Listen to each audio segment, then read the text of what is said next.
Nah, kalau gitu kita mari mulai saja ya sesi hari ini. Saya mau panggilkan moderator kita pagi hari ini, Gita dari Saraswati. Nanti Gita yang akan memandu sesi panel diskusi bersama panelis atau narasumber kita yang keren-keren. Silahkan Gita. Halo, halo semuanya. Selamat pagi. Terima kasih ya lemparannya Kalita. Wah, senang sekali nih bisa ketemu dengan teman-teman di sini di pagi hari ini. Iya, eh, pagi ini kita sudah kehadiran tiga panelis yang luar biasa. Kata orang tak kenal maka tak sayang ya. Jadi mohon izin saya kenalkan dan panggilkan tiga panelis kita hari ini yang luar biasa. Yang pertama ada Mbak Rara. Mbak Rara ini adalah Social Innovation and Impact Lead di Saraswati, di mana Mbak Rara memimpin pengembangan dan penguatan monitoring evaluation and learning di program Changemaker Ecosystem atau CCE 3.0, di mana kegiatan itu adalah sebuah kegiatan bersama konsorsium di tingkat lokal di berbagai daerah di Indonesia bersama dengan Goto Impact Foundation dan juga Instellar Impact. Halo Mbak Rara, selamat pagi. Pagi Gita, pagi semuanya. Selamat pagi. Oke, kita ada tiga ya. Saya panggilkan satu lagi, dua lagi. Yang pertama, yang kedua ada Kak Novi. Jadi Kak Novi adalah direktur di platform usaha sosial atau Plus, sebuah organisasi yang mendukung penguatan kapasitas social enterprise (NGO) dan juga CSO di Indonesia. Kak Novi memimpin area pengembangan kemitraan strategis dan penguatan kapasitas organisasi untuk membangun kemandirian finansial dan tata kelola yang sehat. Hai Kak Novi, udah Suara kembali saya dulu. masuk. Masuk. Halo, Iya, selamat selamat pagi pagi semua. Kak.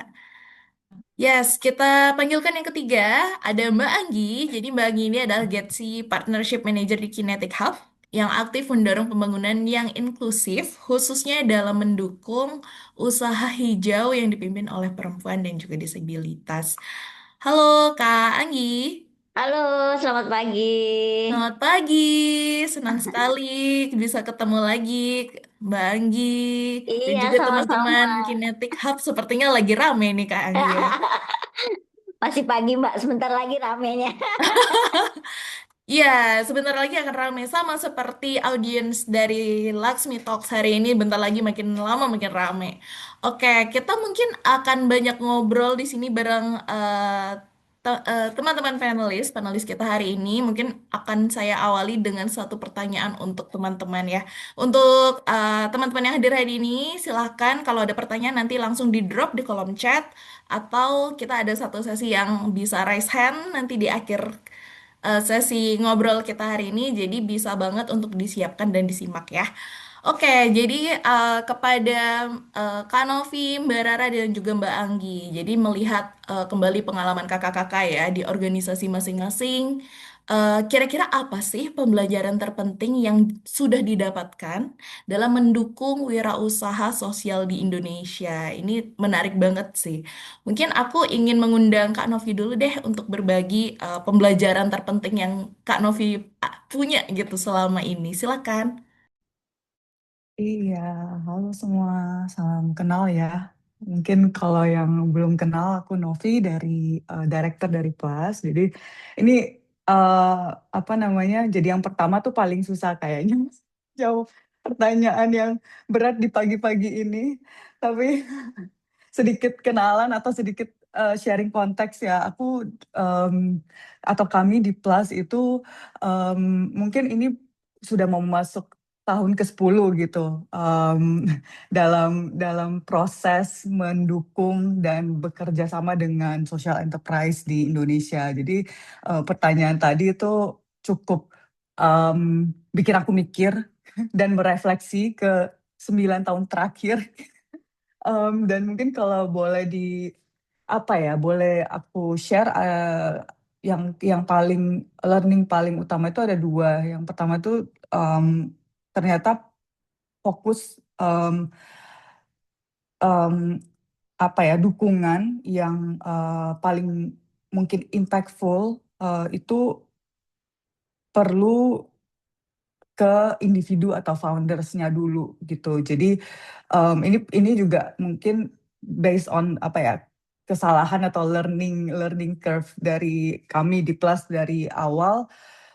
Kita terlalu banyak mikir atau hanya fokus di ide-idenya atau solusinya, mungkin juga social impact-nya apa, mission-nya apa gitu kan, yang keren dan memang sangat dibutuhkan gitu.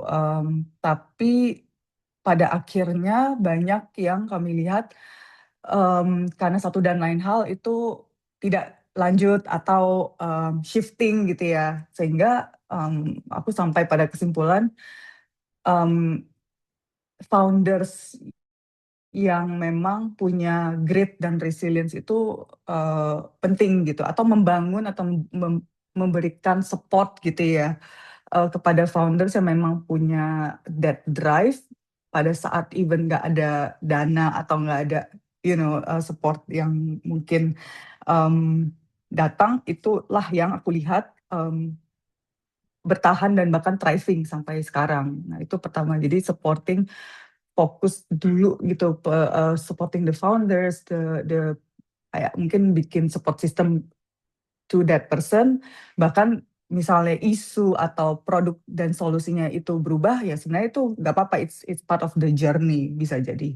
Itu yang pertama gitu ya. Terus yang kedua, ini juga karena di awal-awal merasa naif dan apa ya, ya naif gitu ya. Itu di awal Plus itu nggak terlalu fokus pada quote unquote advokasi atau kebijakan gitu. Kita merasa ya kita geraknya di grassroots aja gitu ya, di fokus pada founders dan fokus pada social enterprise-nya gitu. Tapi akan sampai pada satu titik di mana kita merasa itu mentok gitu, kalau tidak ada kebijakan yang mendukung, tidak ada mungkin bukan cuma mendukung social enterprise-nya tapi ekosistemnya gitu, karena ya cuma ada entrepreneur atau social enterprise sendiri itu juga tidak akan bisa berjalan gitu ya tanpa ekosistem pendukung seperti Saraswati, seperti Plus, dan mungkin seperti Kinetic dan teman-teman yang ada di sini gitu. Jadi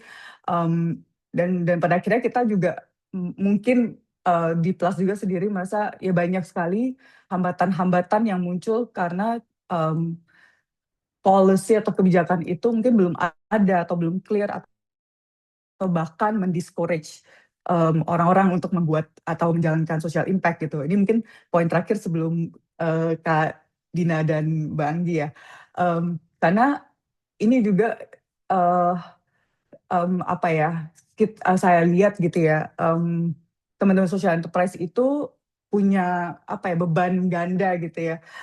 Di satu sisi harus fokus pada bisnisnya harus berjalan sustainable, tapi juga punya misi, dan itu sulit untuk dipisahkan gitu. Dan kalau tidak ada kebijakan yang mendukung agar mereka bisa lebih punya banyak ruang gerak gitu ya, itu pada akhirnya karena mereka harus balancing gitu ya antara profit dan impact. Pada akhirnya mungkin karena mereka udah membangun staff, tim dan lain-lain, jadinya mungkin lebih banyak ini bisa jadi salah ya, fokus ke profit dulu deh gitu. Yang penting kita profit, nanti misinya entaran gitu ya. Jadi itu dilema yang saya lihat dan memang jadi PR bersama sih gitu. Mungkin itu pembelajaran yang bisa aku share. Nanti aku bisa tambahin kalau ada ini ya, ide atau kepikiran lagi. Siap, terima kasih Mbak Novi, menarik banget ya. Mungkin kita akan dengar dulu pengalaman dari Mbak Rara mungkin ya. Silakan Mbak Rara, apakah ada apa sih pembelajaran terpenting dan yang didapatkan gitu ya ketika menjalani CCI, atau mungkin ada hal lain gitu yang bisa dipetik dari bekerja dalam konsorsium gitu. Mungkin silakan Mbak Rara.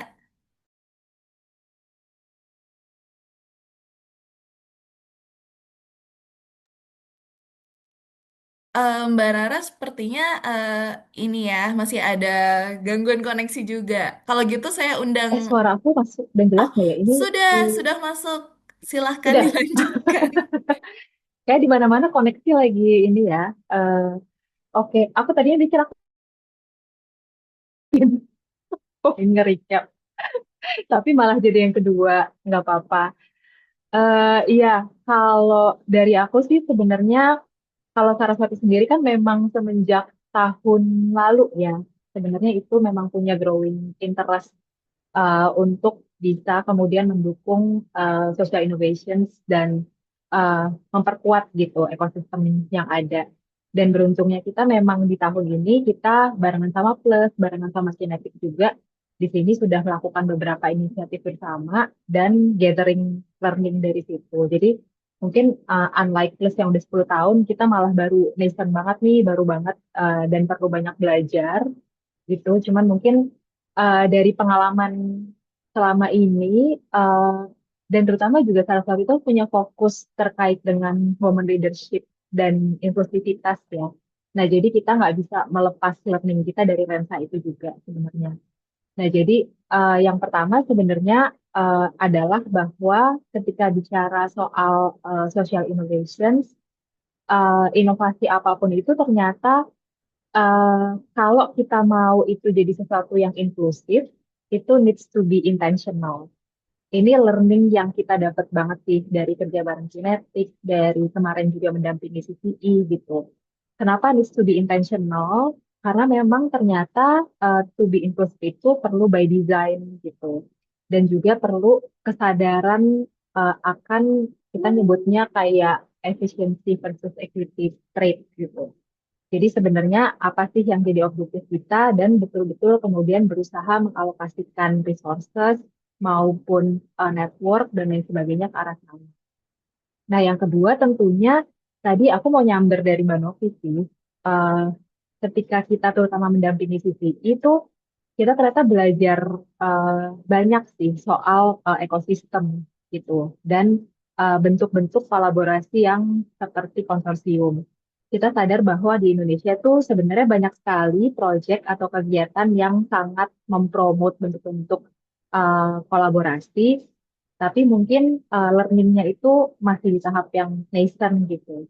Nah, jadi kemarin kita dapat opportunity itu dan ternyata itu memvalidasi sih bahwa ternyata pendekatan yang sifatnya kolaboratif atau ekosistem itu punya potensi yang sangat besar sih, baik untuk leverage impact maupun untuk kemudian membuat pendekatannya sendiri lebih sustainable. Nah, tapi di sisi lain kita juga belajar bahwa ternyata selain promise-nya nih juga ada ibaratnya pitfalls-nya. Jadi resiko pitfalls-nya itu juga ada. Nah, mungkin itu teaser sedikit kali ya, karena nanti di dalam diskusi kita tuh kita akan diskusi banyak soal itu sih. Dan di sini aku lihat juga banyak teman-teman yang sudah terlibat juga di programnya, bahkan juga menginisiasi. Look forward banget sih untuk kita nanti sama-sama diskusi dan belajar soal si apa namanya uh, poin positif maupun kemungkinan negatifnya untuk pendekatan ekosistem. Ini yang juga sangat penting gitu untuk mendukung si wirausaha sosial di Indonesia. Ini dari aku itu. Baik, terima kasih Mbak Rara dan senang sekali tadi sempat nyamber poinnya Kak Novi ya. Oke, kalau begitu untuk yang ketiga Mbak Anggi pertanyaannya sama dan kita penasaran banget apa sih learning atau pembelajaran yang Mbak Anggi dapatkan gitu selama mendukung wirausaha sosial di Indonesia mungkin dari proyek-proyek kinetik atau ada pengalaman lain yang bisa dibagikan. Silahkan saya undang Mbak Anggi. Iya, terima kasih Mbak Gita. Terdengar ya suara saya ya? Terdengar jelas, silahkan. Oke, baik. Jadi sebelumnya memang Kinetik sangat menginginkan adanya pemetaan atau identifikasi sebenarnya.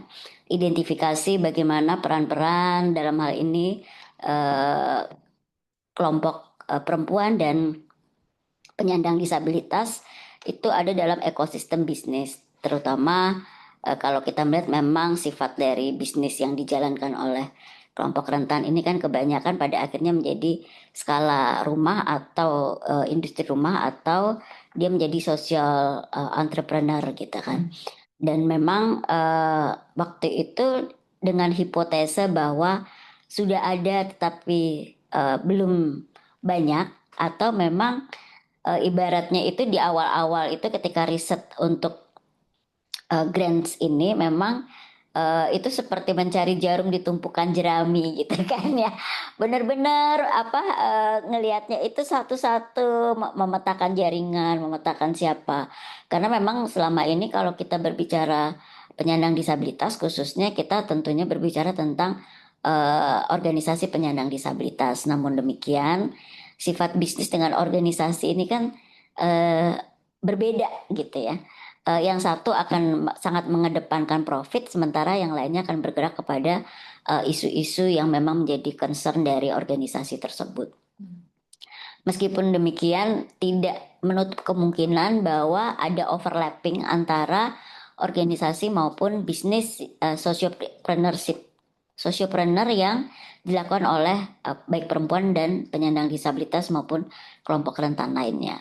Sehingga memang ketika ini sudah berjalan, grants kerjasama kami Kinetic Hub dengan baik itu CSO maupun sociopreneurship lainnya dan organisasi penyandang disabilitas, kami sangat menginginkan adanya satu bentuk ekosistem mungkin ya yang lebih inklusif, yang lebih terbuka, karena di awal-awal pergerakan tentang memetakan tentang ekosistem bisnis yang lebih inklusif ini ada satu ungkapan yang sangat membekas di hati saya waktu itu adalah bahwa ini kali pertama bagi bisnis yang dimiliki dan dikelola oleh penyandang disabilitas dapat benar-benar dianggap sebagai bisnis. Ketika kami mengundang salah satu mitra kami, inkubator bisnis dari mitra kami, untuk mengikuti pelatihan ya Mbak ya tentang bisnis itu sendiri. Dan waktu itu si teman kami ini bilang, wah ini saya baru dianggap benar-benar pelaku usaha itu di sini Mbak. Selama ini kami cuma dianggap, bahkan usahanya sudah berjalan 10 tahun dengan inovasi yang dilakukan itu masih dianggap charity gitu oleh kebanyakan lembaga donor maupun keuangan gitu ya. Masih jatuhnya masih lebih banyak ke charity, ataupun kalaupun sudah ada ya semacam angel investor gitu ya. Tetapi baru kali ini dia bilang baru kali ini kita benar-benar dianggap bisnis gitu. Saya dianggap sebagai bisnisman. Membangun bisnis selama 10 tahun itu tidak mudah. Kayak tadi dari Kak Novi bilang gitu ya. Saya setuju banget kalau kita berbicara bisnis tentu kita berbicara soal peningkatan kapasitas founder gitu ya. Kalau kita berbicara organisasi tentu organisasinya. Tetapi kita berbicara bisnis founder. Karena 10 tahun menjalani bisnis kalau dia tidak resilient dia stres gitu kan. Dia tidak resilient dia stres gitu. Dan ini teman-teman pengusaha disabilitas itu demikian, usahanya silih berganti gitu ya, dari warung rumahan, kemudian jadi warung kopi, kemudian jadi laundry gitu ya. Tapi jiwa bisnisnya ada sebenarnya ya. Pertama karena memang kepepet ya di teman-teman penyandang disabilitas gitu kan sulit ya untuk masuk ke bidang-bidang formal gitu, sektor-sektor formal. Jadi ya bisnis itu dianggap salah satu sebagai penyambung hidup gitu kan. Jadi memang resiliensinya ini tertempa oleh begitu banyak peristiwa kehidupan gitu ya. Belum lagi dia memasuki fase-fase yang lain dalam hidupnya. Jadi memang keinginan terbesar kami adalah bahwa saat kita bekerja sama dengan salah satunya Saraswati dan Weshub dan yang lainnya, organisasi penyandang disabilitas lainnya, adalah kita menginginkan profesional atau bisnis-bisnis baru yang lebih inklusif, termasuk juga kalau tadi sudah disinggung oleh Kak Novi tentang kebijakan yang lebih dapat memayungi gitu ya kebutuhan-kebutuhan bisnis-bisnis sosial ini. Ya mungkin memang sudah saatnya, apalagi ketika kita berbicara perubahan-perubahan bisnis-bisnis kecil ini kan, bisnis-bisnis rumah maupun usaha yang dikelola oleh kelompok rentan ini sangat bergantung pada alam. Sementara kita sendiri tahu bahwa alam ini sekarang sedang banyak perubahan yang terjadi gitu, sehingga memang satu lagi memang yang harus kita perhatikan baik-baik adalah bagaimana para pemilik bisnis, pemilik usaha sosial ini dapat tetap bertahan di tengah berbagai macam gempuran faktor-faktor eksternal gitu ya. Jadi bajanya ini harus lapis berapa sih gitu ya, mental bajanya ini harus lapis berapa ya gitu, untuk memastikan untuk dapat mendorong terus, atau paling tidak dia bertahan gitu ya, bertahan dan kemudian bisa memikirkan cara untuk flourishing, thrive gitu ya, berkembang gitu. Itu sih, silakan saya kembalikan kepada Mbak Gita. Baik, terima kasih. Wah, ini menarik banget nih. Bagi teman-teman yang ingin punya pertanyaan, bisa banget langsung di drop di kolom chat ya, karena ini akan seru banget nih, dan kita bisa langsung tanyakan kepada panelis. Oke, tadi sempat menyinggung banyak ya soal ekosistem, juga soal aktor-aktor. Nah, mengundang lagi nih Mbak Rara untuk mungkin ingin tahu lebih dalam, kira-kira apa sih yang membantu kolaborasi misalnya dalam konsorsium atau dalam berbagai inisiatif, serta gimana sih penguatan gitu ya, mungkin dari pembelajaran sebelumnya, gimana sih pendekatan ekosistem yang bisa menguatkan terciptanya dampak gitu sih. Silakan Mbak Rara. Oke, thank you Gita. Ya ini sih eh Saraswati apa ya beruntung sekali kemarin memang dapat kesempatan untuk berkolaborasi awalnya dengan Go to Impact Foundations dan yang kedua dengan Stellar Impact untuk kemudian mendampingi sebenarnya 4 konsorsium yang beberapa di antaranya juga sudah hadir di sini dan living experience-nya kita coba capture gitu ya. Nah, kalau bicara soal pendekatan ekosistem itu paling tidak dalam scope yang waktu itu kita coba dampingi, itu sebenarnya ada 2 tier sih. Jadi yang pertama itu sebenarnya adalah ekosistem dalam bentuk konsorsium. Itu kita menyebutnya memang beberapa pihak bekerja sama gitu untuk kemudian mencoba melakukan inisiatif perubahan. Dan juga ada tier kedua, yaitu ekosistem yang lebih luas lagi. Nah, itu yang tadi dari Mbak Anggi, dari Mbak Novi itu menyebutkan misalnya apakah itu regulator, apakah itu market, gitu. Jadi, nah ketika bicara di 2 tier itu mungkin juga bisa kita pisahkan dulu ya biar nggak bingung gitu. Nah, jadi kalau dari sisi kolaborasi dalam bentuk konsorsium, sebenarnya ada beberapa hal yang bisa diperhatikan gitu.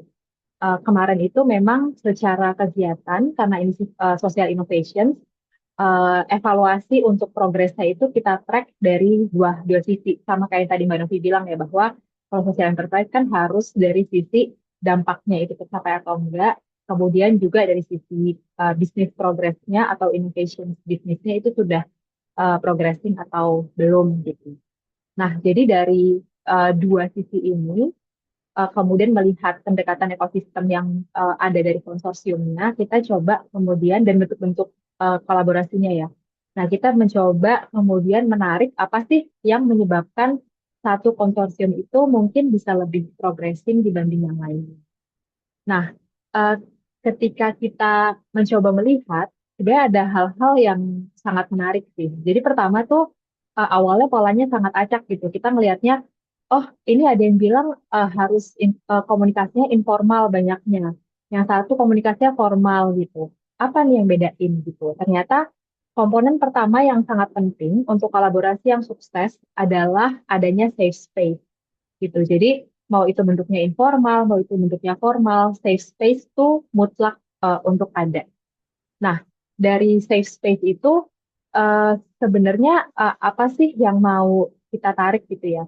Yang kita tarik itu pada akhirnya juga terkait dengan redistribusi dari power atau kekuasaan. Jadi kalau di dalam suatu kerjasama untuk bisa menghasilkan output yang lebih progressing, ternyata eh, kalau bentuknya tuh ada yang dominan banget gitu, itu bisa jadi terkesan lebih efektif di awal, tapi ternyata pada akhirnya hasilnya tuh nggak optimal gitu. Yang lebih optimal itu malah konsorsium-konsorsium yang pada akhirnya berhasil untuk meredistribusi powernya, dan kita nyebutnya porous governance di akhirnya. Jadi mereka saling mempengaruhi untuk mempengaruhi decision making proses bersama gitu. Nah, itu bisa ditunjang oleh apa juga? Ini sih berbagai finding dan juga teori juga menyebutkan ya. Jadi sebenarnya sebelum kita melakukan semacam kolaborasi, yang terpenting itu juga adalah pengenalan terhadap diri. Nah, ternyata itu juga apply gitu di kolaborasi dan untuk organisasi. Jadi, ketika kita mau berkolaborasi, yang bisa mendukung itu juga adalah serta role clarity. Jadi, masing-masing itu melakukan apa, dan tidak hanya itu, tapi juga adalah bahwa ketika sudah di-assign role-nya, everyone itu harus being accountable. Jadi, really deliver what they assign at the beginning gitu ya. Maksudnya benar-benar melakukan dan bisa mencapai apa yang dijanjikan di awal. Nah, selain itu lagi terkait dengan role clarity, accountability, itu satu hal lagi yang menunjang adalah share goals. Klasik tapi penting sebenarnya. Jadi apakah sebenarnya tiap pihak ini udah sepakat nih common goals-nya apa?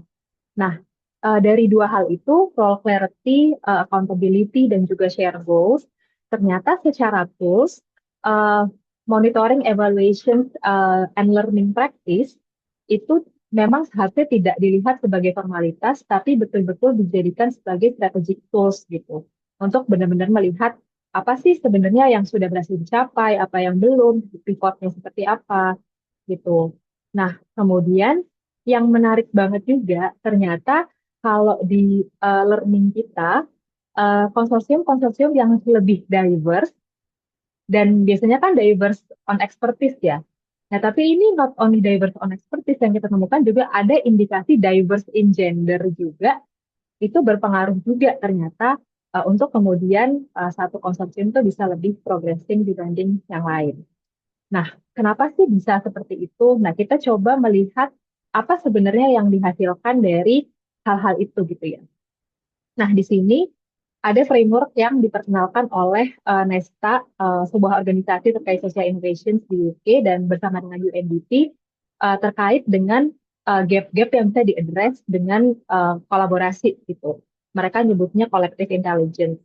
Nah, sebenarnya ada beberapa jenis, tapi kalau di learning case kita itu ada tiga hal yang ada indikasi evidence-nya.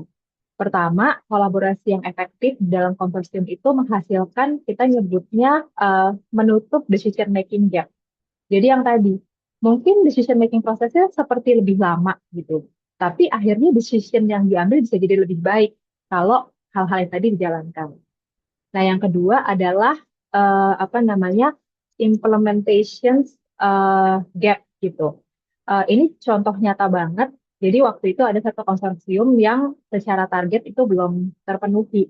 Nah, ternyata salah satu anggota yang lain itu ada yang melakukan implementasi di desa lain. Nah, ketika itu terjadi dan mereka komunikasinya baik, itu secara cepat mereka langsung bisa melakukan penyesuaian untuk melakukan ekspansi ke daerah lain itu dan akhirnya mencapai goal yang mau dicapai.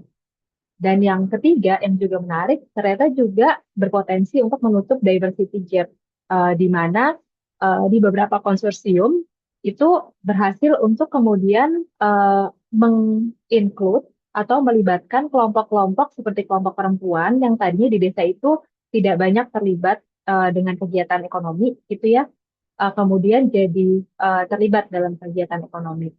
Nah, particularly sebenarnya bentuk kolaborasi yang seperti ini, yang melibatkan banyak pihak dan banyak expert itu juga akan bisa jadi sangat potensial untuk mengatasi yang kita sebut sebagai wicked problem, di mana problemnya itu multiple gitu, kayak climate change, jadi kan perlu banyak perspektif dan lain sebagainya. Nah, pitfallsnya sendiri mungkin cukup intuitif ya. Jadi kalau tadi kan faktor contributing to success yang enggaknya tuh juga cukup intuitif. Jadi di konsorsium-konsorsium yang memiliki kesulitan untuk menjaga equal meaningful participations itu hasilnya tidak menjadi kurang optimal gitu. Kemudian komunikasi yang kurang lancar, yang akhirnya bisa ada mistrust, kemudian data sharingnya itu terhambat, itu akhirnya juga menjadi tidak efektif. Salah satu hal yang juga penting untuk diperhatikan sebenarnya adalah biasanya kan ketika kita membentuk konsorsium juga ada organisasi pendorong ya. Nah, di beberapa literatur tuh disebutnya backbone organization. Nah, backbone organization itu sebenarnya di beberapa case sebenarnya menjadi sesuatu yang penting gitu. Karena ketika di awal-awal, terutama ketika memang masih formatting, masih membentuk gitu ya, masih berusaha membentuk, dan mungkin masih ada beberapa hal yang perlu dibuat jejak tuh apa ya, solid gitu ya. Nah, itu si backbone organization ini sebenarnya bisa membantu untuk kemudian menavigasikan terutama ketika di awal-awal terjadi ketidaksepakatan antar organisasi-organisasi yang berkolaborasi gitu. Nah, yang terakhir untuk bentuk konsorsium itu salah satu pitfallsnya juga ketidaksepakatan dalam proses decision making yang terjadi. Jadi itu hal-hal yang bisa menghambat prosesnya. Nah, itu kan ketika bicara ke internal konsorsiumnya ya. Nah, sekarang kita melihat ke yang ekosistem yang lebih luas. Nah, kalau bicara ke ekosistem yang lebih luas, kita waktu itu memang berangkatnya dari framework innovation ecosystem, di mana di situ ada beberapa indikasi untuk kayak apa sih healthy ecosystem dan kayak apa sebenarnya yang butuh improvement gitu.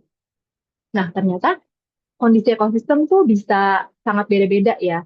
Dan kemudian either rapid assessment kah atau assessment atau screening awal gitu sebenarnya diperlukan untuk tahu kita itu operatingnya di ekosistem yang mana dan pendekatan apa sebenarnya yang diperlukan untuk kemudian bisa menavigasi gitu ya. Nah, di pembelajaran kita yang kemarin, ternyata semua bentuk ekosistem itu ada gitu. Jadi ada yang bentuknya baru, beberapa ekosistem itu baru. Jadi perlu pendekatannya itu lebih ke arah memperkuat hubungan antar pelaku ekosistemnya.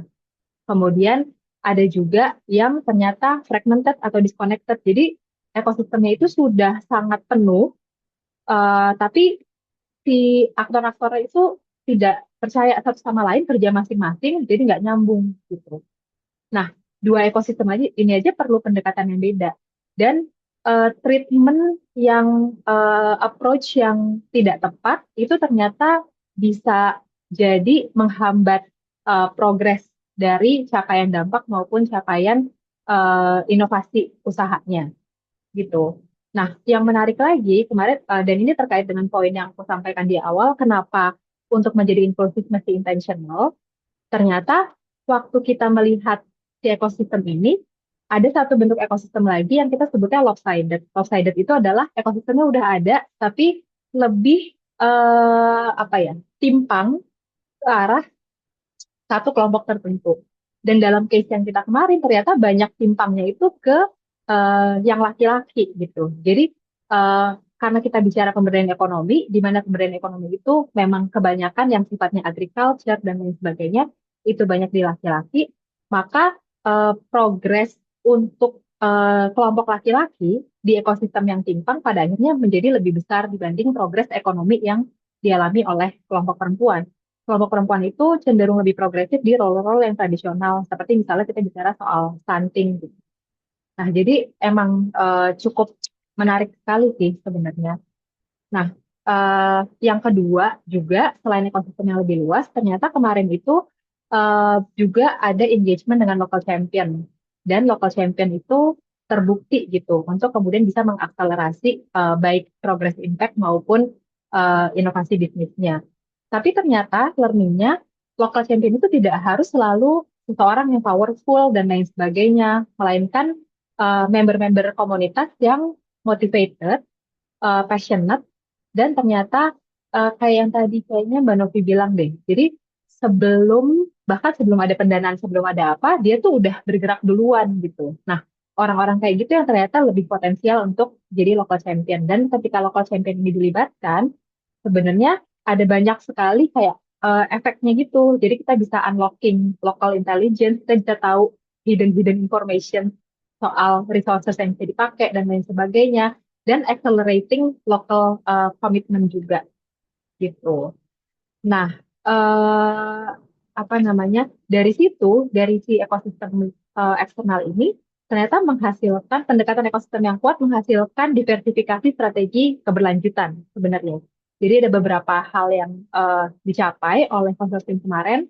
Di antaranya adalah institutional anchoring, misalnya itu sustainability bersama pemerintah, market driven, membangun supply chain yang kuat, melalui network, pengembangan jejaring yang baru, ada actor lab juga, beberapa konsorsium akhirnya taking the lead untuk melanjutkan, tapi memang semua itu pada akhirnya juga dibatasi oleh operations maupun market logic. Mungkin itu dulu.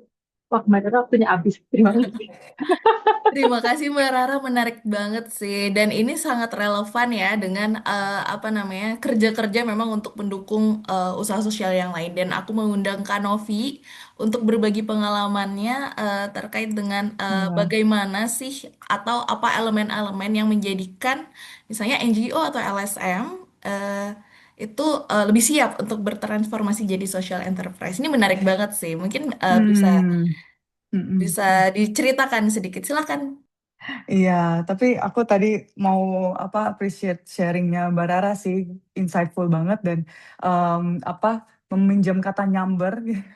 Sebenarnya aku banyak nyatet dan banyak sebelum masuk ke respon tadi ya, tapi agak nyambung sebenarnya.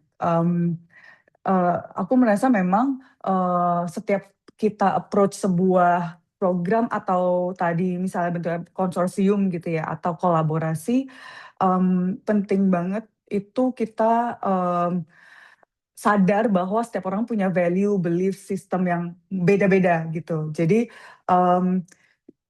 kayak mungkin prosesnya harus mulai dari sana dulu, baik berkomunikasi, berdiskusi, men mengemukakan ekspektasi dan, ya kalau bahasa kerennya mental model gitu ya, meng-unlock gitu ya mental model masing-masing, mmm, itu jadi, step pertama gitu ya yang memang mungkin sering sering kita, skip gitu atau kita lupakan. Tapi benar itu jadi satu, hal yang aku sadari banget karena, bisa jadi kita, mungkin karena merasa sesama orang Indonesia gitu ya, mmm, tapi ternyata bahkan beda kota, beda pulau itu sudah sangat berbeda cara memandang, cara, membuat keputusan gitu ya, cara melihat, tadi power relations dan lain-lain gitu. Ini aku mau sharing sebenarnya, tadi juga jadi, nyambung juga gitu ya dengan poin Mbak Rara mengenai, intentional. Karena menurut saya once kita, mmm, bisa lebih memahami gitu ya value atau mental model dari partner atau kolaborator kita, kita bisa mendesain metode yang, sesuai gitu ya. Jadi kita berusaha untuk meet them where they are gitu ya, kayak, ya sebisa mungkin setara tapi ya kita mencoba untuk, ketemu di satu titik gitu.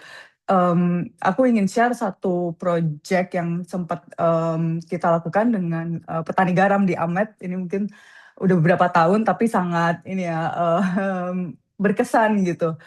Jadi memang di, komunitas petani garam itu, hampir semua itu bapak-bapak. Jadi, dan mungkin di Bali gitu ya, jadi, gender is really ini ya,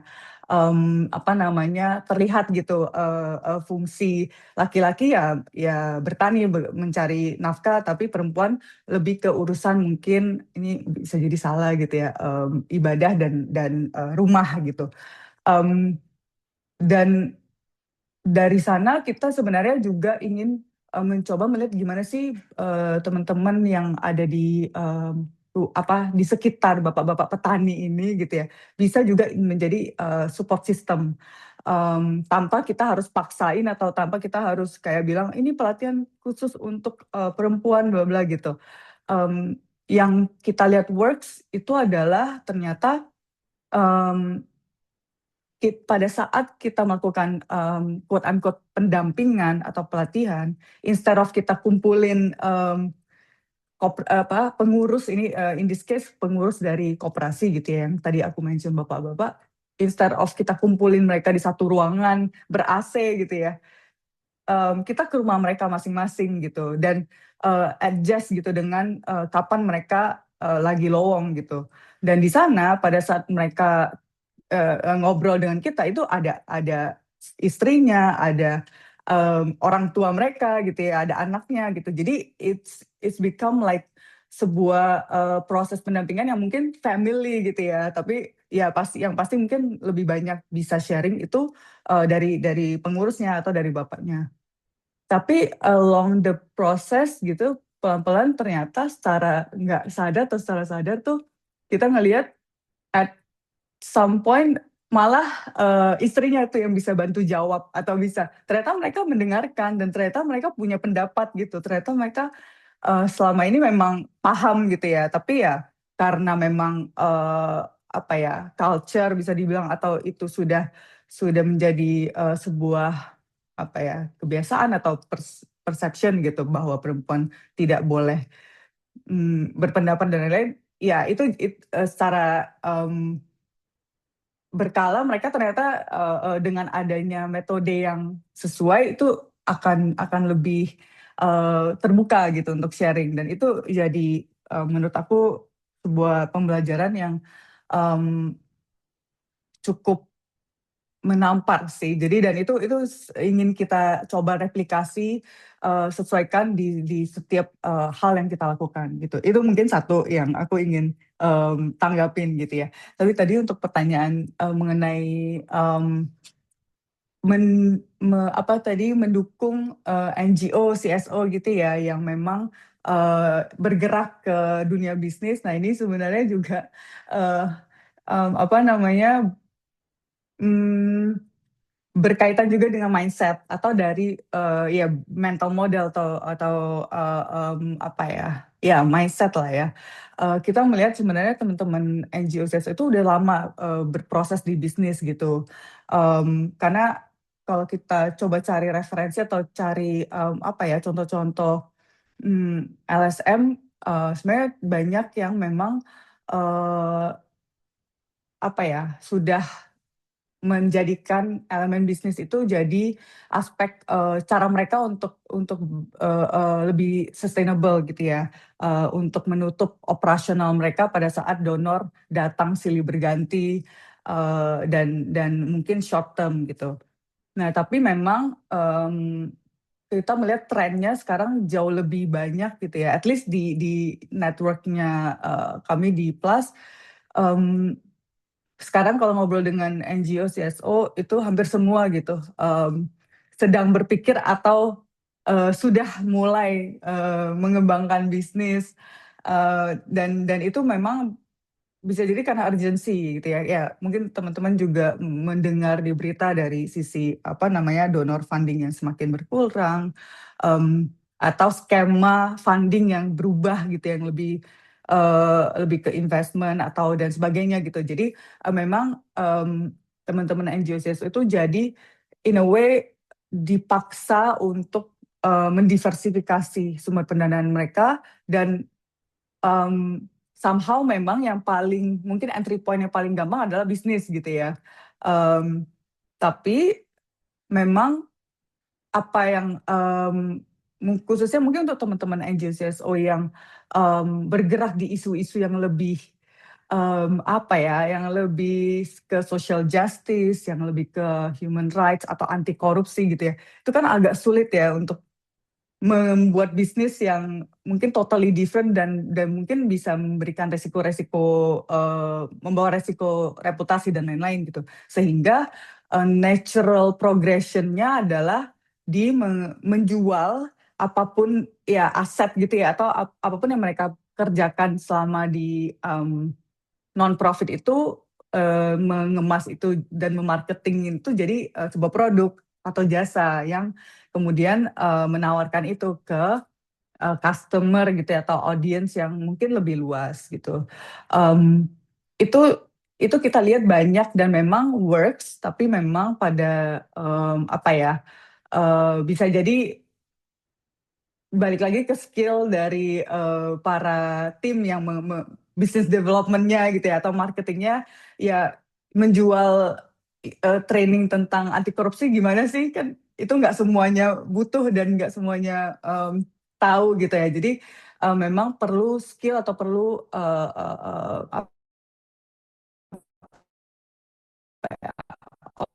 bisnisnya gitu ya, dan itu yang kita Jadi makanya peningkatan kapasitas yang dilakukan Plus dalam ranah teman-teman NGO CSO itu juga banyak ke ranah apa ya inovasi bisnis gitu. Memang belum banyak yang kita lihat apa ya masih banyak yang baru mulai, jadi masih early stages. Jadi mungkin belum banyak hasil yang bisa kita share gitu.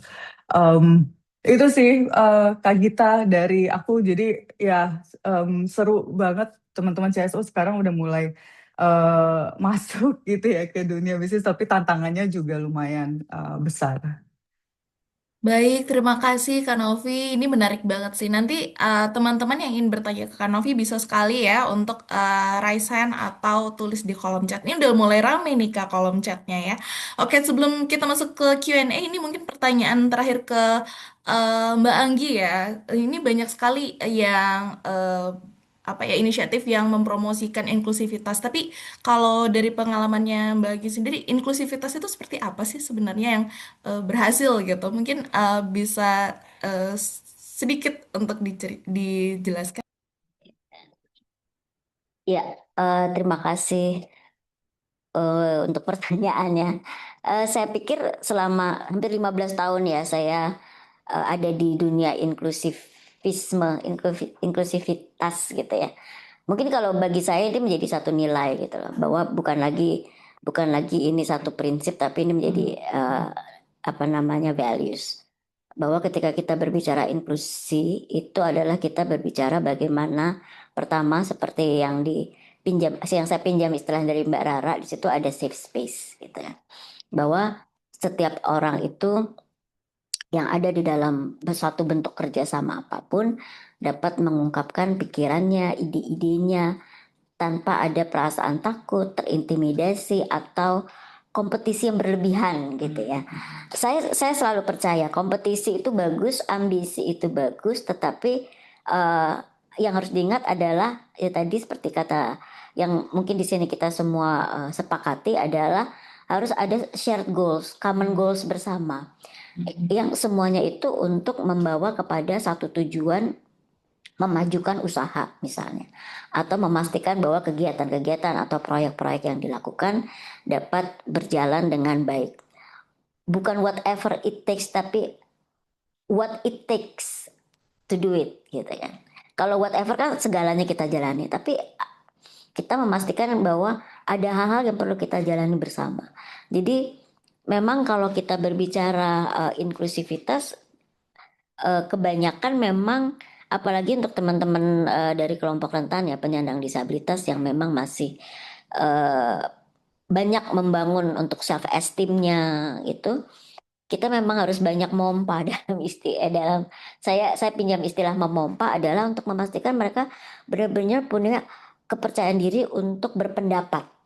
Hanya untuk berpendapat pun itu perlu didorong karena seringkali ada perasaan takut ketika berpendapat berarti wah saya membangkang atau wah nanti kalau saya salah saya nggak dianggap teman lagi.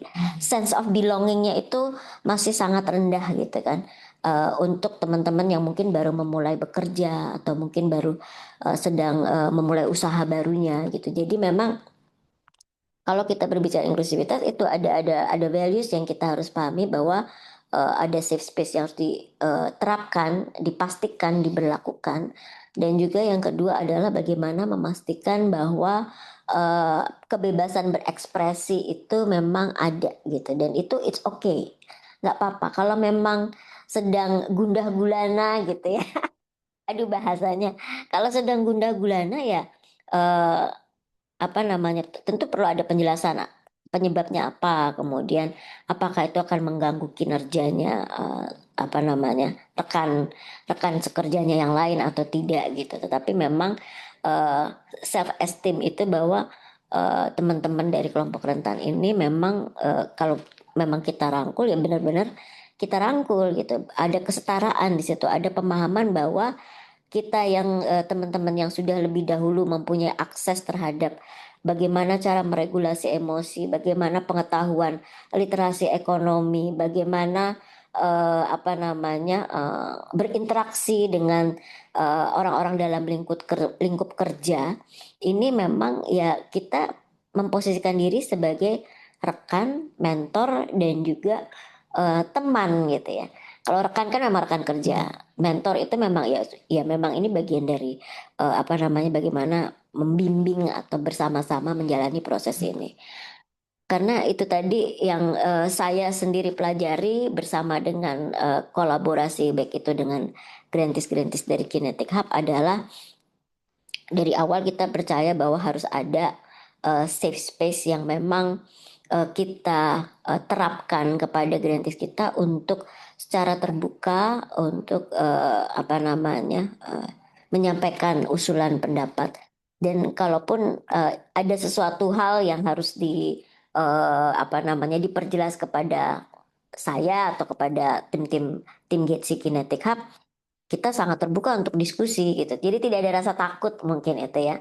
Tidak ada rasa harus menutup-nutupi gitu. Tetapi ya kita sendiri juga accountable kalau memang kita ini harus ini gitu. Maka kita oke, kalau memang alasannya make sense dan untuk kepentingan kegiatan itu akan kita akomodir kayak gitu. Ya, waktu Baik. sudah saya melihat. Terima kasih Mbak Anggi, ini insight yang bagus banget tentang inklusivitas ya. Baik, izin untuk kita mulai Q&A-nya ya. Jadi udah rame banget nih kayaknya di kolom chat. Tapi akan lebih baik kalau misalnya kita mendengar suaranya ya gitu. Untuk yang saya pantau dari sini sih Mas Fajri, itu ada banyak pertanyaannya, ada 3. Mas Fajri, apakah lagi audible untuk menyampaikan pertanyaannya? Ya, halo, Halo. Mbak Gita dan kawan-kawan. Salam kenal, aku Fajri.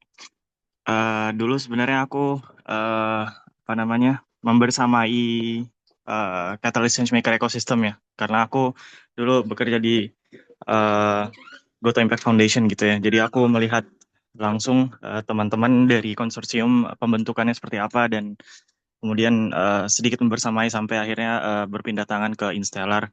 Jadi sangat senang gitu ya melihat pembelajaran yang keluar dari teman-teman dan kemudian saya lihat di sini ada beberapa yang hadir yang juga saya temui waktu masih di Goto Impact Foundation gitu ya. Senang sekali gitu melihat teman-teman bisa menyelesaikan proyek ini dan mudah-mudahan memberikan dampak yang terbaik. Jadi itu pertama itu gitu.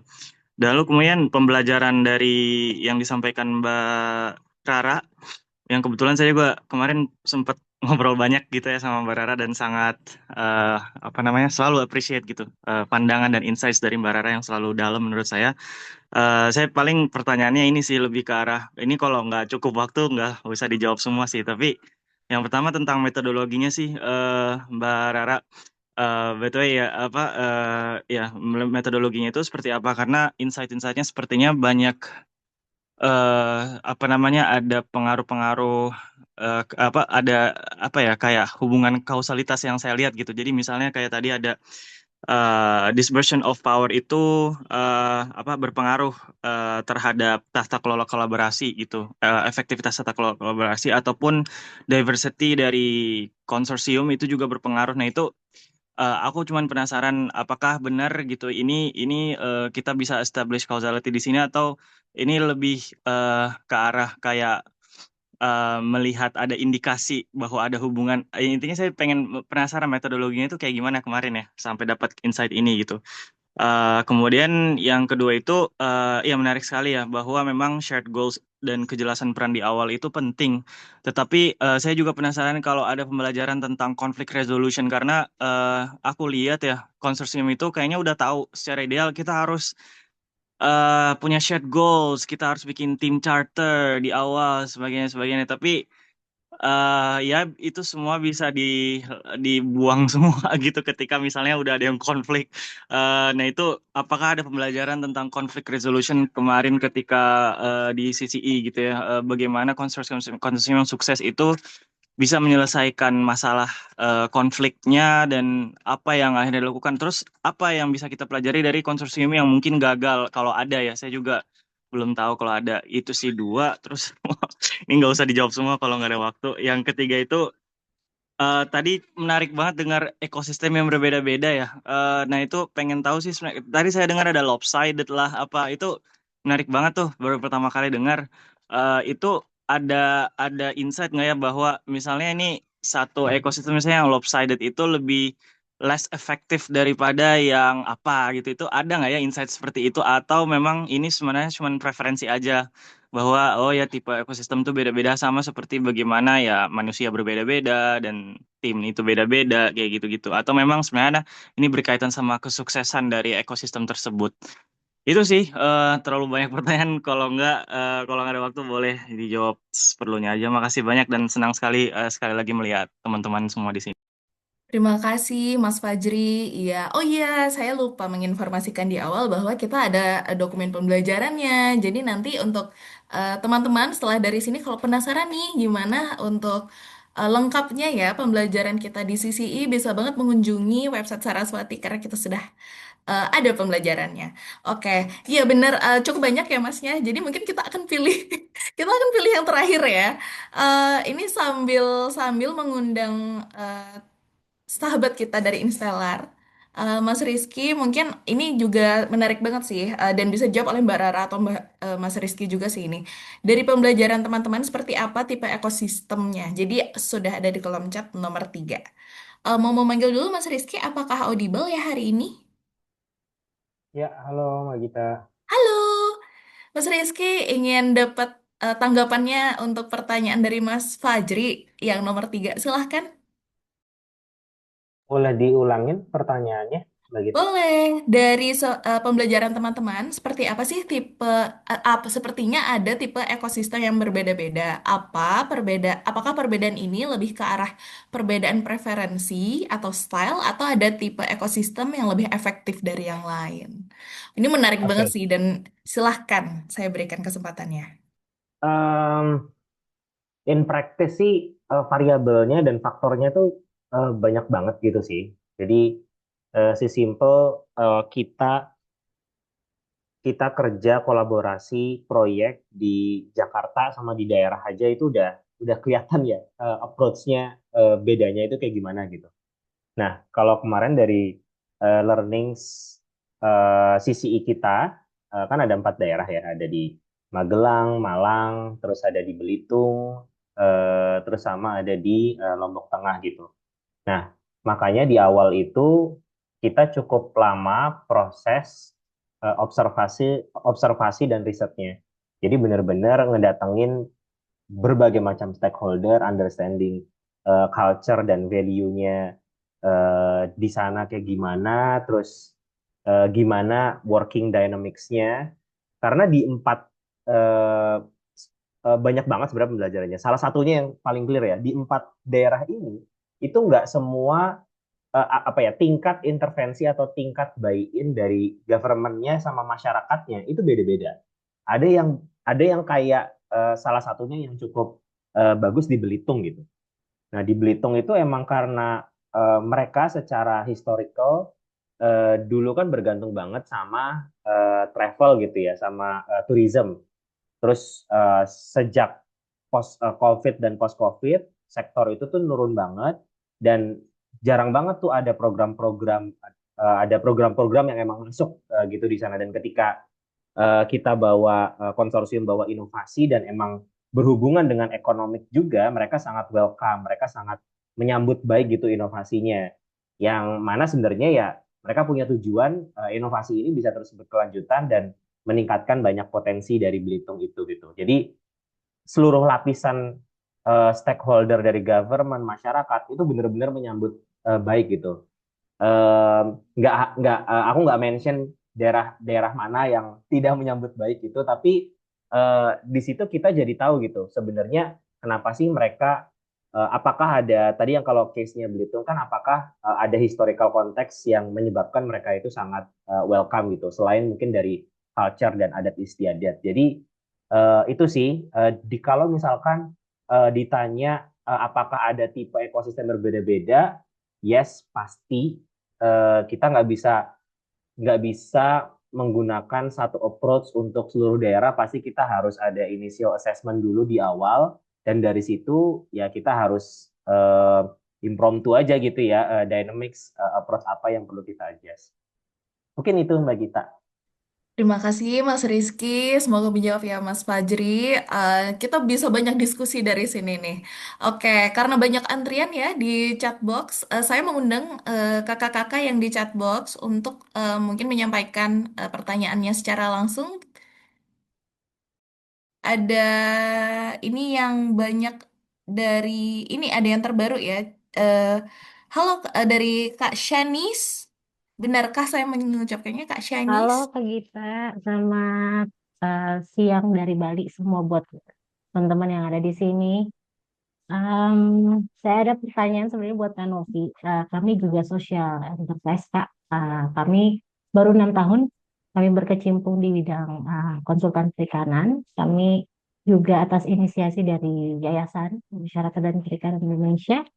Yang saya mau tanya sesuai yang di kolom chat Kak Novi, tantangan yang besar sebenarnya atau mungkin kakak bisa sharing pengalaman kakak selama 10 tahun ya, uh, tantangan internal atau tantangan eksternal mana sih yang harus lebih dulu uh, kita atasi bersama gitu, untuk tetap menjaga mempertahankan kita punya goals utama gitu. Mungkin itu Kak Novi, terima kasih ya kita. Hmm, Mungkin aku boleh langsung coba merespon ya.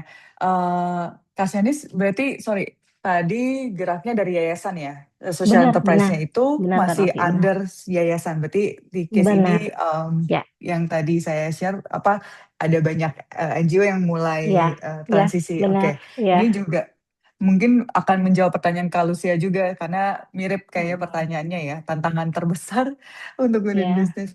Eh, Susah banget jawab, mau milih salah satu. Tapi kalau yang saya pelajari setelah, banyak berproses gitu ya, untuk konteks, yayasan atau non-profit, itu, eee, yang perlu sebenarnya lebih ke internalnya.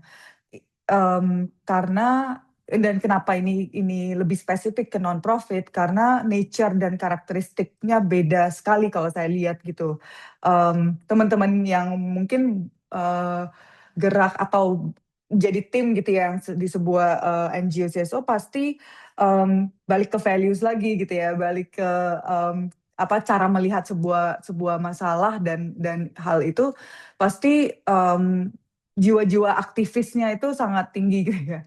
Dan bahkan, melihat bisnis itu sebagai, kalau ekstrimnya ya hal yang tabu gitu. Sekarang sudah semakin, jarang ada yang berpikir seperti itu, tapi, idealisme-idealisme kalau kita, menjual mengambil profit dari sebuah hal itu jadi tantangan banget, bahkan di internalnya gitu. Bahkan, dari sisi, board members gitu ya, dari yayasan, atau dari NGO tersebut gitu. Jadi, eee, untuk meyakinkan pemegang keputusan gitu ya, atau orang-orang yang memang jadi founders, jadi board members dari si NGO itu, bahwa si social enterprise ini, selain punya intensi yang baik, tapi juga bisa membantu, resiliensi gitu ya, atau membantu memperluas pada akhirnya dampak dari, si organisasi ini, itu butuh waktu banget gitu, dan I think nggak bisa dilakukan sendiri gitu.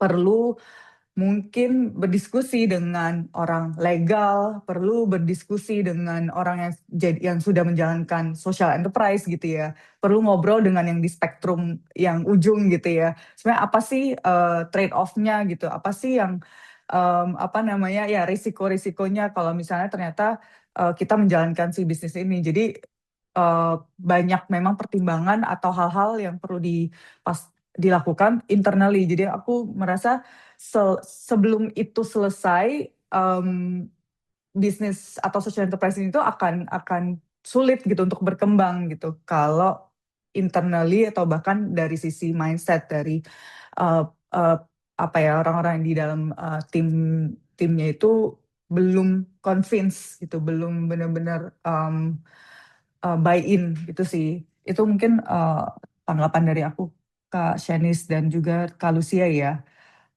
Nah, Ya, kalau sorry, satu lagi yang Kak Lucia nanyain itu juga ada spesialis atau tim yang fokus. Sebenarnya memang kita ngelihat in practice ya banyak yang pada akhirnya harus hiring tim biz dev gitu ya, atau tim spesialis gitu. Tapi karena keterbatasan sumber daya dan juga mungkin sulit menemukan yang orang yang paham dua dunia gitu ya. Jadi kebanyakan memang mulai dari staff atau tim yang memang ada di internalnya, sehingga mereka bisa mencoba untuk apa ya, mengemasnya dalam komunikasi yang lebih sesuai. Tapi ya itu masih belum, nggak ada formulanya sih, dan itu perlu dicoba. Terima Mungkin kasih. itu. Terima kasih Mbak Semoga Novi, menjawab. luar biasa. Semoga menjawab ya Mbak. Oke, karena waktu kita bisa satu pertanyaan lagi aja, saya izin bacakan ya. Di sini ada dari Kak Trianti, mohon info atau rekomendasi apakah ada inkubator bisnis atau komunitas nasional yang khusus mendampingi pelaku usaha yang hijau gitu ya, jadi upcycling seperti kami. Mungkin ini yang paling cocok jawab sih Mbak Anggi, silakan Mbak Anggi.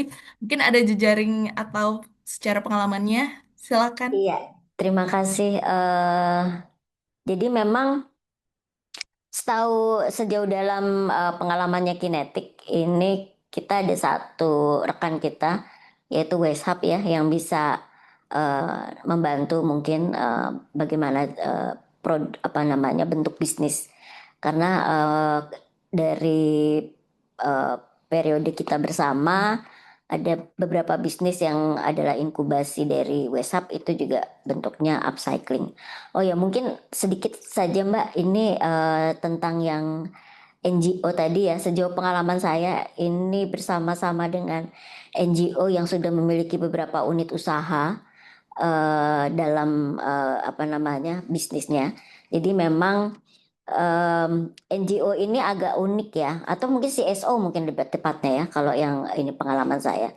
Jadi CSO ini memang CSO yang sudah cukup tua, sudah cukup lama, dan memang memiliki aset-aset yang salah satunya properti gitu kan. Dan dari aset-asetnya ini memang ada beberapa yang dijadikan semacam guest house gitu kan. Ada semacam guest house, kemudian ada meeting room gitu ya. Meskipun dan juga mereka punya semacam craft yang cukup rutin waktu itu mengikuti pameran di mancanegara, di luar negeri gitu ya. Kemudian juga ada lagi tentang coffee shop dan sebagainya gitu. Jadi memang kalau kita berbicara business development dari baik itu di CSO ataupun NGO, dalam hal ini memang harus ada unit yang berbeda. Dan unit ini memang harus selaras dengan core-nya dari CSO atau NGO itu.